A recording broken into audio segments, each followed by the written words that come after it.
Back in 1980, a man stepped into an underground vault in Najaf's Wadi al-Salam cemetery and was never seen again. No clue, no body, just gone. Then, 31 years to the day, he returned, but he was unchanged.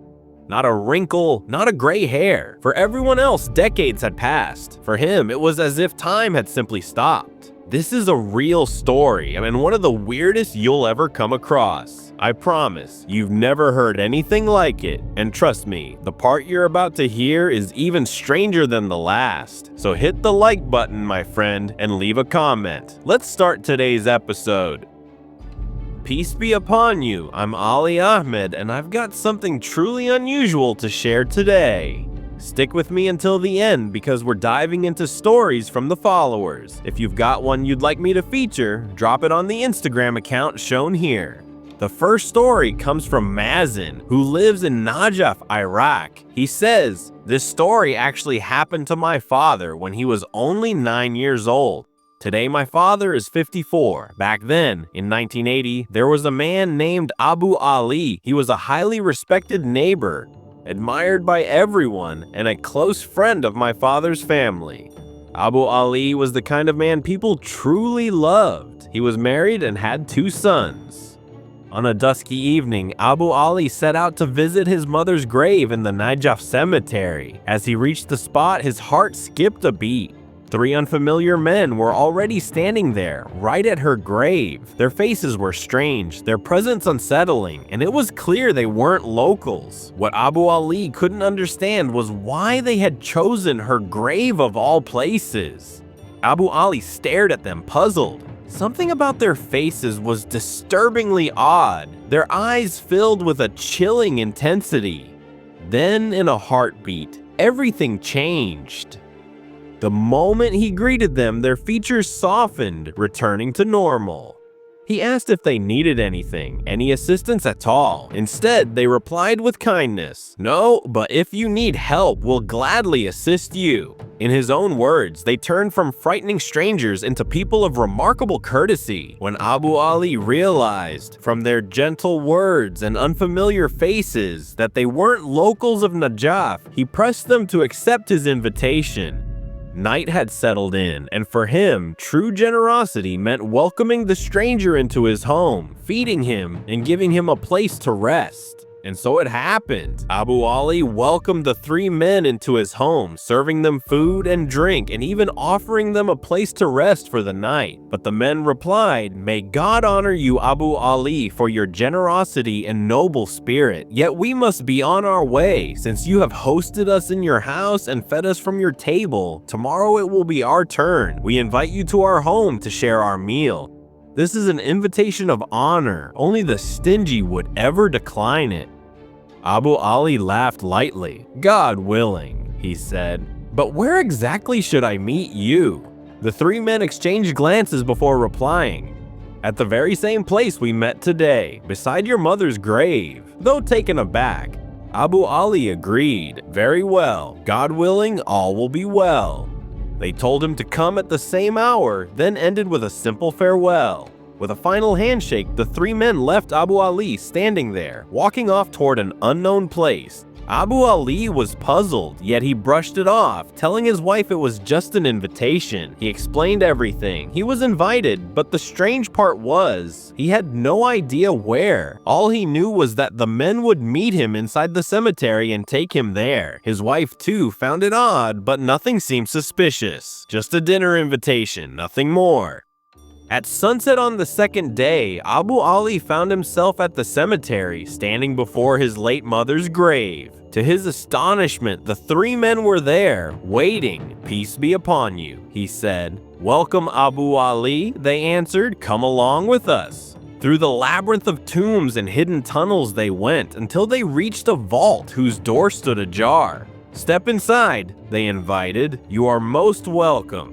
Abu Ali was even more surprised and entered the vault, descending the stairs. The strange thing was that inside the vault was a large diwan, a well-organized and massive place that did not suggest at all that it was inside a vault. This place was like a tribal guest house. In other words, a very luxurious and very large place. But the real surprise lay in its occupants, rows of men dressed in traditional Arab garments, seated in a circle on the floor, calmly drinking tea. Abu Ali greeted them warmly and took his seat among them as the heavy door of the vault shut tight from the outside. He thought to himself, well, that seems normal enough. Perhaps these men simply enjoyed having a private place of their own, hidden underground, nothing more, nothing less. So he remained there, seated among them until dinner was brought in. It was a gathering that felt perfectly ordinary. Just a feast inside a grand hall. After a few hours, Abu Ali sipped his tea, turned to them and said, "I should take my leave now and head back home. Thank you for the warm hospitality. Goodbye." He shook hands with the 3 men who had invited him, then stepped out. The moment he crossed the threshold of the cellar, the heavy door swung shut and locked behind him. Abu Ali froze in the graveyard, his eyes narrowing at the bizarre sight before him. The graves encircling the vault had multiplied, far more than he had seen earlier. Even the cemetery itself looked as if it had expanded, stretching wider, littered with countless new tombstones. None of it was logical. Only hours ago, this place had been smaller. Confused and unsettled, Abu Ali whispered, "Maybe I'm just tired." And he kept walking toward home. With every step, the shock grew. Streets were different, houses unfamiliar, even the cars. Everything had changed, utterly transformed. Baffled and unsettled, he kept moving, not knowing what was about to happen until he reached the street that was meant to be his own. The shock hit him hard. Every house on the street looked different, almost unrecognizable. Some still clung to their old form, others were simply patched up, but the change was undeniable. What baffled him most was how it had all happened in just a few hours. The cars were modern, the streets renewed, and then came his house. Also restored, yet just a simple renovation. He knocked, confusion written all over his face, and then a stranger opened the door. It was a strange scene already, but what truly shocked Abu Ali was spotting a strange man stepping out of his home. Instantly, shouts and harsh words erupted. Within moments, the entire neighborhood had gathered. Mason's father among them. People demanded answers, trying to unravel the mystery. But Abu Ali stood his ground. "I don't know who you are. All I know is this man was inside my house." The stranger too was baffled. He turned to the crowd and insisted, "I've been your neighbor for years. I purchased this house. This is my home. It can't possibly belong to that man. You all know me." And so began a curious dispute, each man fiercely declaring ownership, while the onlookers whispered in confusion, unable to tell whose story was real. At that moment, my father remembered Abu Ali and asked, "Are you Abu Ali?" "Yes," Abu Ali said, frowning.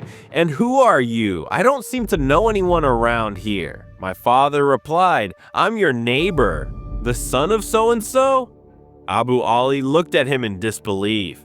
"No way, that boy is only 9 years old." My father insisted, "I am him. I was 9 31 years ago. Now I'm 40. Abu Ali was completely stunned, unable to comprehend what he was seeing. How could this man, my father, who was only 9 years old just hours ago, suddenly appear before him as a 40-year-old? My father spoke first. "Abu Ali, you disappeared for 31 whole years, and yet you still look exactly the same. You haven't aged a day. As for this house, yes, it used to be yours, but after you vanished, your wife passed away. May she rest in peace. Your children grew up, got married, and eventually sold it. From what I know, they now have children of their own. Abu Ali, you're a grandfather." Abu Ali couldn't wrap his head around it. It was impossible, illogical, the exact opposite of what his eyes had just witnessed. Yes, it defied reason, but it was real. They had all lived through it that very day. That same day, my father told Abu Ali, "Come rest at my house tonight." Tomorrow, I'll take you to a sheikh who can explain what happened to you. And that's exactly what happened. Abu Ali recounted the whole story in detail, from A to Z. And the truth is, none of us could have wrapped our heads around it if it weren't for the fact that Abu Ali himself stood before us, looking exactly the same for 31 years. No aging, no graying, nothing. The next day, my father took Abu Ali to a famous sheikh. The sheikh only whispered, "Only God knows." It turned out that Abu Ali had crossed, in some strange way, into the world of the jinn, the 3 guests he had welcomed into his home, and who later welcomed him were in fact jinn, not men. As for why they pulled him into their world, or how he managed to see them at all, only God holds the answer. Abu Ali walked out, stunned beyond belief, but those who knew him were even more shocked. They couldn't comprehend how after all this time, he hadn't changed a bit. Not even aged a single day. Then Abu Ali asked my father's permission to leave, but he never said where he was going. He walked out that day, and to this very moment, he hasn't come back. When people realized he was missing, they reported it to the police. They searched everywhere, literally everywhere, but not a single trace of him was found. Where he went, only God knows. I think the man went back into the same cellar. Why he did that, I honestly have no idea. I'll leave it to you to interpret in the comments. To be fair, it's also possible that he went to see one of his children, though the story doesn't mention it, so maybe he did. Or maybe he really returned to that dark cellar. As for why, only God knows. The second story comes from Samir in Iraq. He tells us, "My name is Samir Hanna. I'm a 29-year-old Christian, married to a wonderful woman named Reem Elias, who is also Christian and 28 years old. I used to work as a software engineer in a company in Erbil, while my wife was an English teacher at a private school. In 2021, we both left our jobs and made the difficult decision to leave Iraq, seeking a more stable life together. By the grace of God, we were given the chance to settle in a country called Estonia, specifically in Tallinn.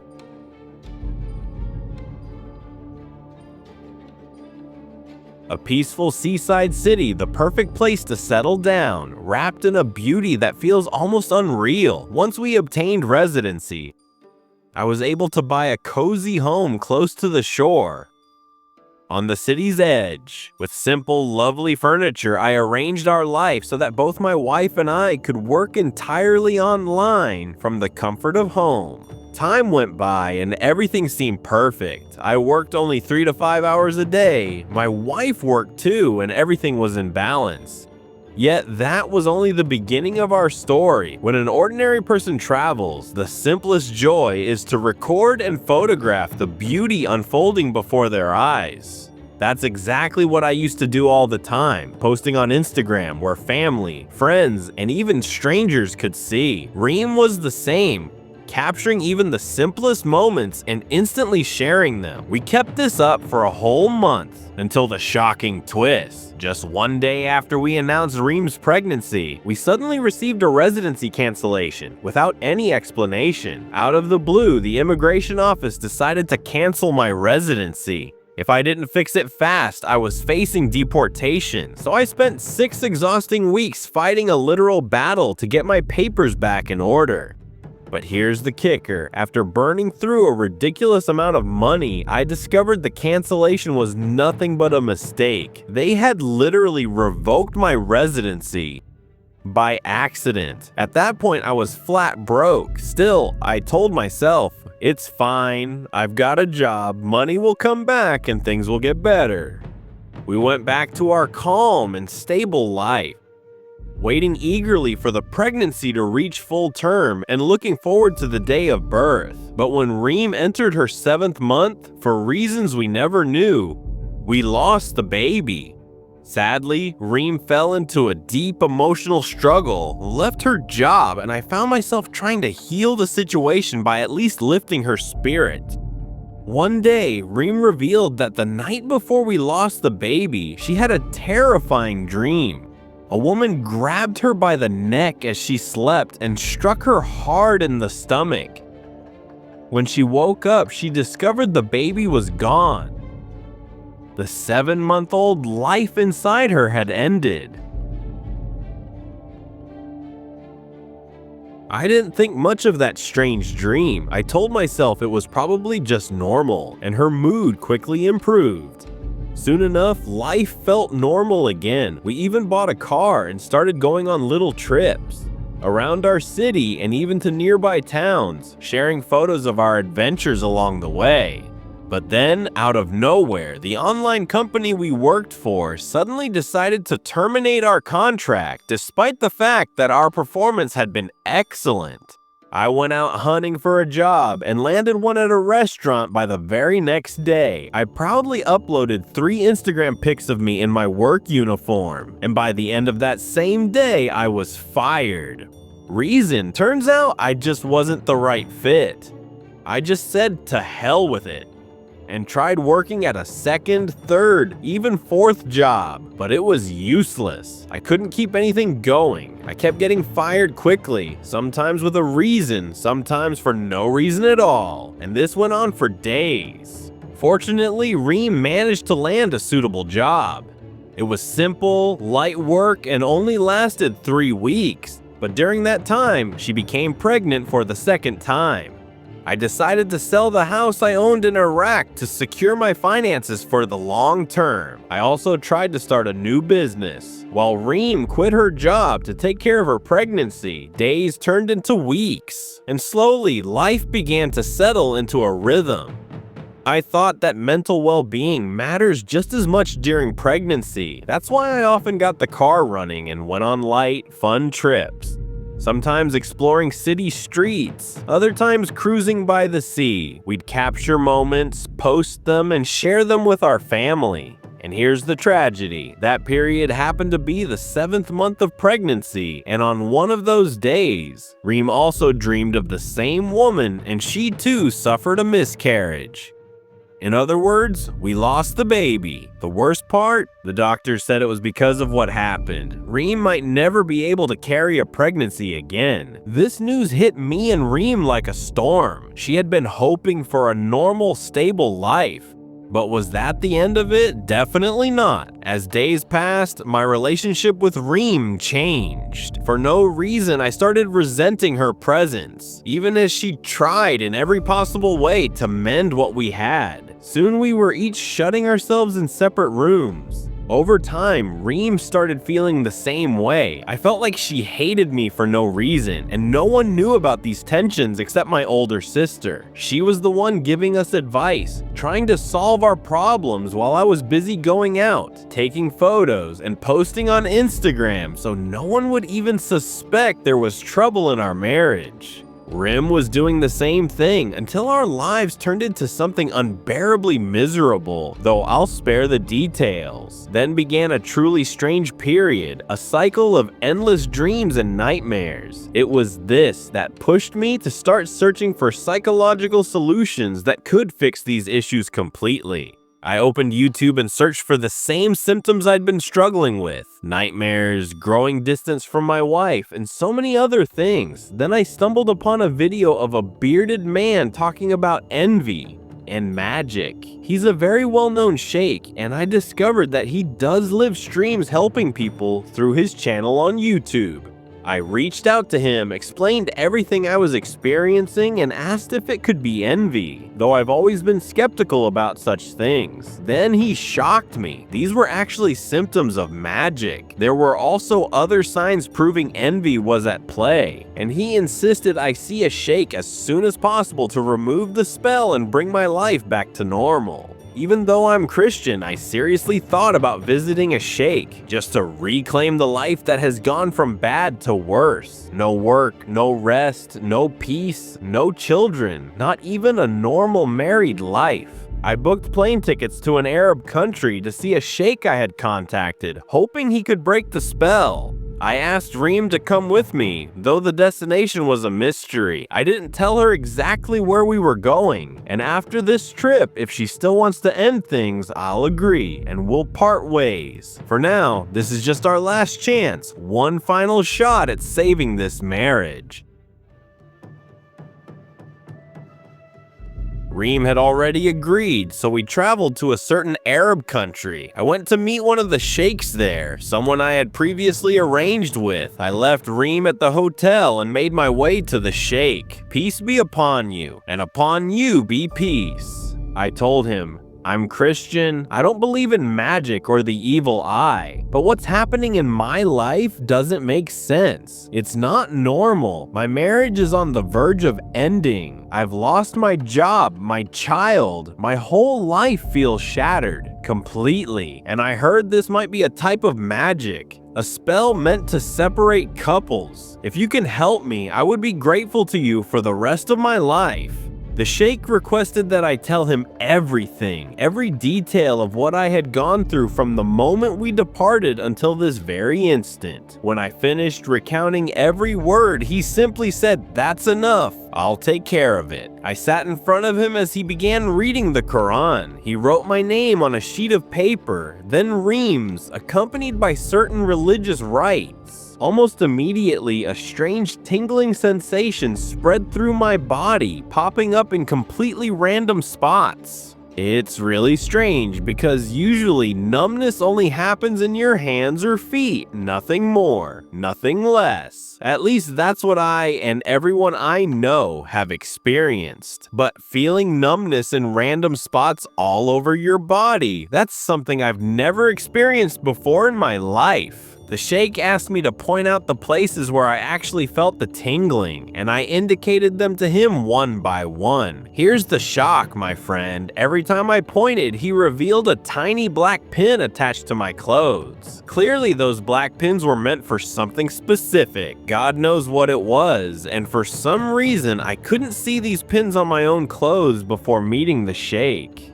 And indeed, the sheikh said it was magic and started removing it one after another. As he worked with these pins, Reem called me saying, "Come, help me." A strange sensation hit me, as if certain spots in my body were tingling in random spots, yet it felt like a hammer striking them relentlessly. The sheikh asked me to bring Reem to him, and indeed he instructed her to focus on certain spots while invoking God's name. She was pulling those tiny black pins from the clothes, utterly shocked by what she saw. How had these pins ended up in our garments without us noticing? And why in the first place had we never known they existed, even though they were hidden in almost every piece of clothing? Afterwards, the sheikh recited the Quran over us, and we experienced the strangest struggle, literally a battle within ourselves, with no visible opponent in front of us. It's something you feel in a completely bizarre way without really knowing what it is. After about an hour, I saw 10 black pins before me and around 25 pins in front of Reem. And these needles were only on the clothes we were wearing. Imagine what had been hidden on the rest of the clothes at home and in the hotel. The sheikh said it was magic, but by the grace of God, it was undone. He instructed us to gather all the other clothes in one place, pour this special water over them, and then burn them. He also taught us certain Quranic verses and supplications to protect us. Let me tell you, my friend, that after that day, everything in my life truly started to turn around. Our marriage found stability again. I was able to land a job effortlessly, and I kept reading the prayers the sheikh gave me. Ever since, the nightmares completely disappeared. Believe it or not, even though I was born Christian, this one experience led me to embrace Islam. The first thing I realized was that every problem seemed to start right after we shared glimpses of our lives on Instagram. And truly, the moment Rim and I stopped posting, our lives fell into place in the most perfect way imaginable. Envy doesn't always come from strangers. Sometimes you can even envy yourself, or worse, be envied by the people closest to you. That's why sharing our photos and every little detail of our lives on Instagram might not be such a great idea. It was one of the biggest mistakes we made because there are always people who secretly envy what we have. Every single moment we post, we're putting it out there for someone to envy. As for the magic, I also discovered something strange. Reem told me and the sheikh that she had dreamed of the same woman. In the dream, this woman ordered Reem to hold black pins and place them inside the clothes. Reem did it, unwillingly, with no control or will of her own. When I advised her, she shared these details as if she hadn't even dreamed the dream herself. But when she saw the sheikh pulling out those pins, the entire dream came rushing back to her. Most likely, the woman had actually forced Reem to put the pins in the clothes. As for where Reem even got those pins, no one had any idea. After all, they were strange pins, ones we didn't even have. When Reem described the woman's appearance, a certain woman immediately came to my mind, and it turned out that the photo Reem showed was of the exact same woman. The shock! She was the very woman she had seen in dreams. Who could it be? Simply put, it was my father's sister, my aunt, and Reem had never seen her before, nor had they ever met. So why did my aunt cast the spell, and what was her goal? Most likely harm and envy, nothing more. She had been obsessively watching our lives, monitoring even the tiniest details we posted on Instagram, and the consequence of sharing our personal moments, that we wouldn't have a child to celebrate. Here's a piece of advice, friends. Live your life the way you like it, but there's no need to share every detail or everything you do online. It can attract jealousy and even harm. I know plenty of people whose lives literally got worse after oversharing. I'm one of them. Every time I post something on Instagram, there's almost always some problem. So now I stick to sharing simple, harmless things, nothing too personal. Stay with me, my friend. Subscribe to the channel to catch up on previous episodes, hit the bell, and share the video so you don't miss what's coming next. I'm Ali Ahmed. Goodbye.